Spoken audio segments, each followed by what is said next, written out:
Évangile de Jésus-Christ, selon saint Matthieu. En ce temps-là, Jésus disait à ses disciples cette parabole.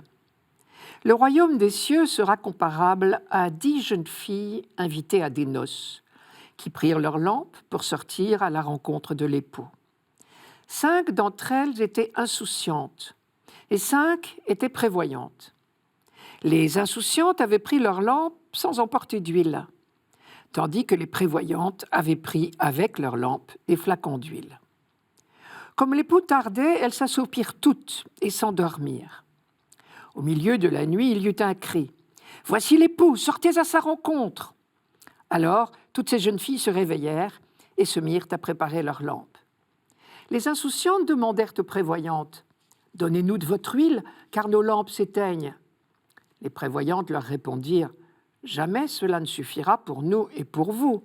Allez plutôt chez les marchands, vous en achetez. » Pendant qu'elles allaient en acheter, l'époux arriva. Celles qui étaient prêtes entrèrent avec lui dans la salle des noces, et la porte fut fermée. Plus tard, les autres jeunes filles arrivèrent à leur tour et dirent « Seigneur, Seigneur, ouvre-nous !» Il leur répondit « Amen, je vous le dis, je ne vous connais pas. Veillez donc, car vous ne savez ni le jour ni l'heure. » Le royaume des cieux est semblable à 10 jeunes filles invitées à des noces. Cette comparaison très positive avec des noces prouve bien que Jésus n'a pas imaginé cette parabole pour nous inquiéter. Il nous invite à nous transporter déjà au terme du voyage, quand le royaume sera accompli, et il nous dit « ce sera comme un soir de noces ». D'entrée de jeu, on peut donc déjà déduire que même la dernière parole « Veillez donc, car vous ne savez ni le jour ni l'heure » ne doit pas nous faire peur. Ce n'est jamais le but de Jésus. À nous de déchiffrer ce qu'elle veut dire. Ensuite, c'est une parabole, c'est-à-dire que c'est la leçon finale qui compte. Enfin, ne nous scandalisons pas de ces prévoyantes qui refusent de partager. Ce n'est pas une parabole sur le partage. Toutes ces précautions prises, il reste à découvrir ce que peut vouloir dire cette fameuse dernière phrase. « Veillez donc ». Pour commencer, je reprends les éléments de la parabole. Des noces, une invitation, 10 jeunes filles. 5 d'entre elles sont insouciantes, 5 sont prévoyantes ou avisées, selon les traductions. Les prévoyantes ont de l'huile en réserve. Les insouciantes ont pris leur lampe sans emporter d'huile.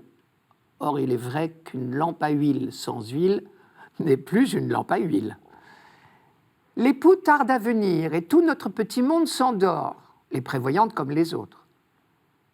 On peut noter au passage que ce sommeil ne leur est pas reproché, ce qui prouve que le mot de la fin « veiller » n'interdit pas de dormir, ce qui est pour le moins paradoxal.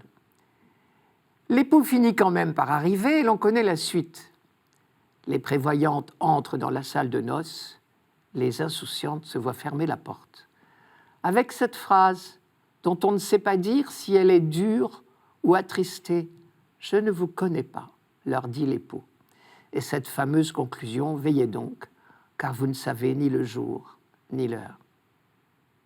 Chose curieuse, Jésus a déjà traité à peu près le même thème dans une autre parabole, celle des 2 maisons. L'une est bâtie sur le roc, l'autre sur le sable. La pluie est tombée, les torrents sont venus, les vents ont soufflé. L'une des 2 a résisté, l'autre s'est écroulée. Jusque-là, rien de surprenant, on aurait pu s'en douter. Mais voici que Jésus s'explique. Celui qui a bâti sur le roc, c'est, je cite, « tout homme qui entend les paroles que je viens de dire et qui les met en pratique ». Or, cette parabole était la conclusion du discours sur la montagne, dans lequel Jésus avait proclamé « Vous avez appris qu'il a été dit « Tu aimeras ton prochain, tu haïras ton ennemi » et moi, je vous dis, aimez vos ennemis, priez pour ceux qui vous persécutent, afin d'être vraiment les fils de votre Père qui est aux cieux.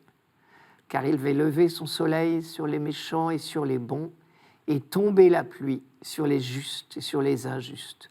Vous donc, vous serez parfaits comme votre Père céleste est parfait. C'est au chapitre 5 de Matthieu. Les 2 fois, Jésus emploie la même formule.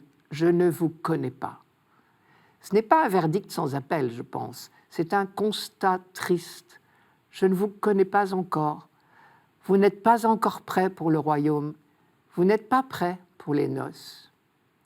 Il faut sans doute l'entendre au sens de « je ne vous reconnais pas ». Vous ne me ressemblez pas. Vous n'êtes pas en communion avec moi.